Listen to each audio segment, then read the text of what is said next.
Hello friends, Bijal કિચનમાં તમારું સ્વાગત છે. આજે ડેરી મિલ્ક શોર્ટ્સ બનાવીએ, નટી આલમંડ બાઇટ્સ. ઘરે બહુ જ મસ્ત બને છે. એના માટે આપણે 2 ચમચી સુગર, એમાં 1 ચમચી પાણી લઈને એને હલાવતા રહીશું. સતત હલાવ્યા પછી કેરેમલ થશે એટલે આપણે અડધો કપ આલમંડ નાખી દઈશું અને આ રીતેનું થશે.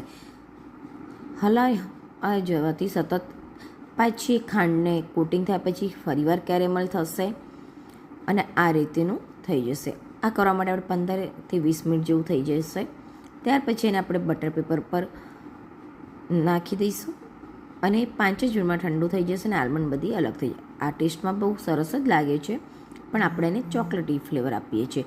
તો આવી રીતે બાઉલને થોડો સ્લાન્ટ કરી દેવાનો છે અને પછી એમાં 1 ચમચી માઇલ્ડ કરેલી ડાર્ક ચોકલેટ નાખવાની છે અને આ રીતેનું તૈયાર કરવાનું છે. એ માઇલ્ડ થયેલી ડાર્ક ચોકલેટ 15 વખત નાખવી પડશે. અડધી ચમચી 1 ચમચી નાખીને હલાવશું એટલે ચોકલેટ વધારે ભેગી નહીં થાય અને તરત એ થોડી ડ્રાય થઈ જશે અને કોટિંગ થવા માંડશે. અને તમે દેખી શકો છો આલમંડ અંદરથી બી કેટલી શેકાઈ ગયેલી છે.